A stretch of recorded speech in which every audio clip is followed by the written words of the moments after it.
ETF index mutual funds నేర్చుకుని stock మార్కెట్లో రాణించాలనుకుంటున్నారా? వెంటనే ఈ నెంబర్కి కాల్ చేయండి.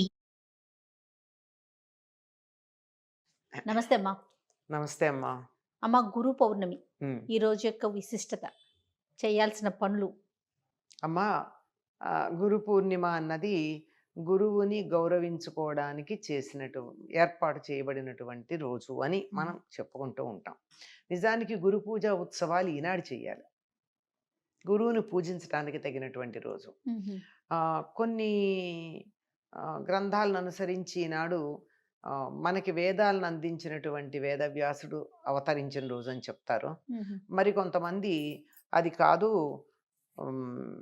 వ్యాసుడికి గురుస్థానాన్ని ఇచ్చినట్టు గురుపీఠంలో కూర్చోబెట్టినటువంటి రోజు అని. ఏదేమైనా ఆనాడు మనకి ఇంతటి ప్రాచీన వాంగ్మయాన్ని సమస్తాన్ని ఉన్నత సనాతన ధర్మానికి సంబంధించినటువంటి సమస్తమైన వాంగ్మయాన్ని అందించినటువంటి వ్యాస మహర్షిని తలుచుకుని ఆయన్ని పూజించుకోవాల్సినటువంటి రోజు. మరి వ్యాసుడు మనకి ఎక్కడ కనపడుతున్నాడు? అందువల్ల మనకి చదువు చెప్పినటువంటి గురువుని పూజించుకునేటటువంటి రోజుగా మనం భావించుకుంటూ ఉంటాం. వ్యాసుడు అంటే ఎట్లాంటి వాడండి? ఆయన ఎప్పుడు పుట్టాడన్న మాట అటుంచి ఈ పీఠాన్ని అధివసించింది మాత్రం ఈరోజు. అందుకే ఏదైనా ఒక సనాతన గ్రంథాన్ని గనక మనం చదువుతూ ఉంటే పెట్టుకునేటటువంటి దాన్ని ఏమంటాం? వ్యాసపీఠం అనే పదం వాడతాం తప్ప ఇంకో పదం వాడం.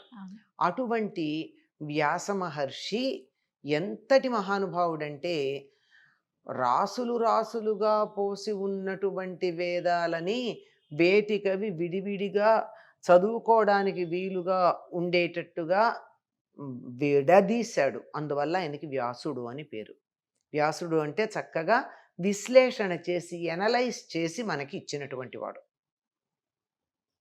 ఈయన ప్రతి మహాయుగంలోనూ ద్వాపర యుగం చివర అపాంతరతముడు అనేటటువంటి సాక్షాత్తు విష్ణుమూర్తి అంశతో జన్మించినటువంటి ఆయన అవతరించి కలియుగంలో మానవులకి తెలివితేటలు తక్కువ గనక వేదం చదువుకుంటే అర్థం కాదు గనక వాళ్ళు చదువుకుంటే అర్థమయ్యేటట్టుగా దానికి వీలుగా ఉండేటట్టు ఎక్కడికెక్కడ విభాగం చేసి ఇవ్వడానికి వస్తాడండి.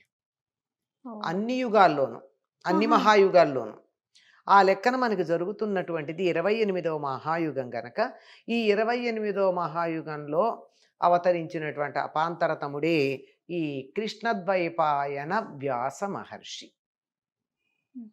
వ్యాసుడు అంటే వేదాలని విభజించి ఇచ్చినటువంటి వాడు అని. ఈయనకి కృష్ణద్వైపాయనుడు అని మాత్రమే పేరు. బ్రహ్మకల్పంలో అంటే చతుర్ముఖ బ్రహ్మ ఈ కల్పానికి సృష్టికర్తగా ఉన్నాడు. ఒక్కొక్క కల్పంలో బ్రహ్మ ఒక్కొక్కళ్ళు ఉంటారండి. ఈ కల్పంలో ఉన్నటువంటి ఆయన చతుర్ముఖ బ్రహ్మ. ఈ చతుర్ముఖ బ్రహ్మ నోటి నుండి 4 నోళ్ల నుండి 4 వేదాలు వచ్చేస్తుంటే అలా వెళ్ళిపోతున్నాయి. ఎవరో ఒకళ్ళు వాటిని భద్రపరచాలి కదా. అప్పుడు విష్ణువు సంకల్పం చేసుకున్నాడు, తనలో ఉన్నటువంటి ఒకానొక శక్తి వెలుపలికి వచ్చి అది వాటిని అన్నింటినీ భద్రం చెయ్యాలి అని. గ్రహించలేక 4 ముఖాల్లో ఒకేసారి వస్తున్నాయి సైమల్టేనియస్గా, సమాంతరంగా. ఈ 4ంటిని కూడా ఒక్కటి కూడా మిస్ కాకుండా 4ంటిని స్వీకరించి భద్రపరచాలి. అంటే ఆ రోజులో రాయడాలు లేవుగా, వినడం మనస్సుల్లో దాచిపెట్టుకోవడమే. అట్లా వచ్చినటువంటి ఆ శక్తికి అపాంతరతముడు అని పేరు. తాను చెప్పినటువంటి పని ఏదైతే ఉందో, ఎందుకోసం ఆయన అవతరించవలసి వచ్చిందో ఆ పని ఎప్పుడైతే సమర్థవంతంగా నిర్వర్తించాడో విష్ణుమూర్తి ఆయన పట్ల చాలా ప్రీతుడయ్యాడు. ఆయన్ని సాక్షాత్తు నా అంతటి వాడివన్నాడు. ప్రతి మహాయుగంలోనూ ద్వాపర యుగం చివరిలో నువ్వు అవతరించి వేదాలని వ్యాసీకరించి లోకాలకు అందించమని చెప్పాడు.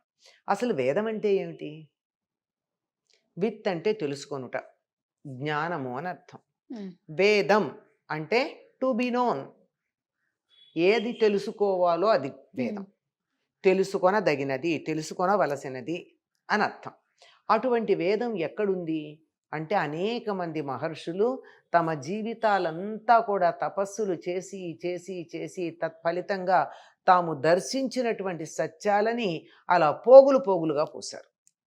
ఎంతమంది, ఒకళ్ళు కాదు. ఇప్పుడు వేదంలో ఎక్కడ చూసినా ఫలానా ఋషి అని చెప్పబడి ఉంటుంది ప్రతిదానికి. అంటే ఆయన ఋషి అంటే చూసినవాడు, దర్శించినవాడని అర్థం. మనం మామూలు కళ్ళతో చూడలేనటువంటి సత్యాన్ని అంతర్నేత్రంతో, అంటే మనకి పదార్థంగా కనపడే దాని వెనకాల ఉన్న యథార్థాన్ని చూడగలిగినటువంటి వాడు ఋషి. ఓకే. అటువంటి ఋషులు ఎన్నో సత్యాలను దర్శించి తాము దర్శించినటువంటి దానిని, అయ్యో మేము ఈ జీవితం అంతా కష్టపడ్డాం కదా, లోకంలో మానవులందరూ అంత కష్టపడలేరు కదా, వాళ్ళకు కూడా ఇది అందాలి అని చెప్పి వాటిని అందిస్తే ఆ వచ్చినటువంటివి రాసులు రాసులుగా ఉన్నాయి. ఎలా చదువుకుంటారండి కుప్పలు కుప్పలుగా ఉంటే?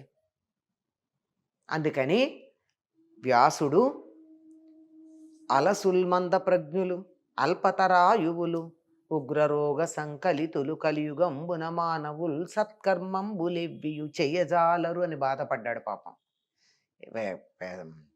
కలియుగంలో ఉండేటటువంటి మనుషులు బద్ధకస్తులు, కొంచెం తెలివి తక్కువ వాళ్ళు. 2 ఏళ్ళు ఎంత అంటే ఉండు అని క్యాలిక్యులేటర్ తీసుకుంటారు.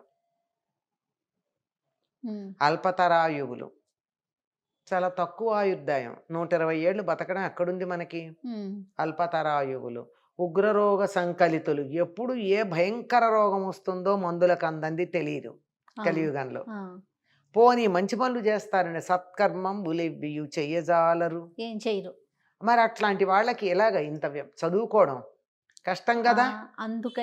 అందుకని దాన్ని చక్కగా తీసుకొచ్చి ఇవన్నీ పాడుకోవడానికి వీలైనవి, ఇవన్నీ దేవతా స్తుతిపరమైనవి, ఇవన్నీ నిత్య నైమిత్తిక క్రియలకి సంబంధించినవి, ఇవన్నీ ప్రత్యేకమైనటువంటి శాస్త్రాలు, ఈ మానవుడు అనబడేటటువంటి వాడికి సహకరించేటటువంటి చిన్న శాస్త్రాలు ఇవి అని చెప్పి 4 భాగాలు చేశాడు. పాడుకోదగిన వాటిని సామవేదము అన్నారు. దేవతాస్తుతి పరంగా ఉండేటటువంటి ఋగ్వేదం, నిత్య నైమిత్తిక క్రియలకు సంబంధించినటువంటి, ఈ రోజుల్లో వేరే ఉన్నాయి కానీ ఆ రోజుల్లో ఏముంది, యజ్ఞమే ఉంది కనుక దానికి సంబంధించింది యజుర్వేదం. వీటన్నింటికి సహకరించే ప్రత్యేకమైన చిన్న చిన్నవి, అంటే మైనర్ సైన్సెస్ అని చెప్తారు, అవన్నీ అథర్వణ వేదం. అందుకని ఇలా 4గా విభజించి ఇలా రాసులు చేశాడు. ఇదిగో ఇది ఇది ఇది ఇది ఇలా అయినా కానీ చదువుకోవడం ఎట్లా కుదురుతుంది? అందుకని ఈ చేసినటువంటి దాన్ని మళ్ళీ ఒక క్రమంలో పెట్టాలి. ఏ క్రమంలో పెడితే చదువుకోవడానికి వీలవుతుందో ఆ క్రమంలో ఈ 4ని పెట్టాడు. అందుకని ఆయనకి వ్యాసుడు అని పేరు. ఇంత చేశాక ఇంత బాగా చెప్తే కూడా బాబు మేము ఇంత ఎక్కడ చదువుతామంటారు. అందులో ఉన్న సారాన్ని గురించి తెలియచెప్పడానికి వీలుగా ఒక కథ చెబితే, సత్యం వద అంటే మనకు అర్థం కానప్పుడు సత్యం వద అంటే ఏమిటో, అది ఎందుకు నిజం చెప్పాలో అంతకుముందు జరిగిన ఒక కథను ఉదాహరణగా తీసుకుని చెప్పాడు. అది హరిశ్చంద్రుడి కథ లాంటిది. ఇట్లా ఒక్కొక్క ఆదేశాలు నిర్దేశాలు ఏవైతే ఉన్నాయో వాటిని నిరూపించటానికి అంతకుముందు జరిగినటువంటి కథల్ని చెప్పినవి పురాణాలు. 18 పురాణాలు చెప్పాడు. వేదమేమో రాజులాగా శాసిస్తుంది, సత్యం వద అందంతే, నువ్వు నిజం చెప్పాలి అందంతే. పురాణాలు స్నేహితుడిలాగా భుజం తట్టి నిజం చెప్పరా మంచి జరుగుతుంది అని చెప్పాయి, దానివల్ల మంచి ఉంది అని. అందువల్ల పురాణాలు మిత్రుడిలాగా చెప్తాయిట. సరే, కావ్యాల దగ్గరికి వస్తే ప్రియురాలులాగా చెప్తాయిట, చాలా ఆకర్షణీయంగా అలా లాలించి మెత్తగా మృదువుగా. కనుక ఇలా పురాణాలు 18 చెప్పాడు. 18 ఉపపురాణాలు చెప్పాడు. అవన్నీ ఎప్పుడో జరిగిన కథలు. హరిశ్చంద్రుడి కథ ఇప్పటిదా, మాకెందుకు, మేము చూసామా పెట్టామా, నువ్వు కల్పించావు అనేవాళ్ళు ఉండరా? ఉంటారు కదా. ఈ కాలంలో 100కి 90 మంది అంటే ఆ కాలంలో 100కి ఒక్కడన్నా ఉండేవాడు. అది అట్లాంటి వాడు కూడా చెడిపోవడం మనకి ఇష్టం లేదు. మన ఋషులకి వాడు కూడా బాగుపడాలి. అందుకని ఏం చేశాడు, ఎప్పటిదో మీరు నమ్మరు కదా, సమకాలికంగా జరిగిన చరిత్రను చెప్తానయ్యా అని చెప్పి భారతం చెప్పాడు. మనం భారతం అంటున్నాం. ఆయన పెట్టినటువంటి పేరు జయము. ధర్మానికి జయం లభిస్తుంది అని చెప్పి సమకాలిక చరిత్రను తీసుకుని చెప్పాడు. వేదంలో చెప్పబడినటువంటి విషయాలు ఏవైతే ఉన్నాయో అవే ప్రతిపాదించే కథలన్నీ, ఇతివృత్తాలన్నీ భారతంలో ఉంటాయి మనకి. అది చరిత్ర జరిగింది. దాన్ని గురించి మనం అపోహపడడానికి వీల్లేదు, అవకాశం లేదు. అసత్యం కూడా కాదు.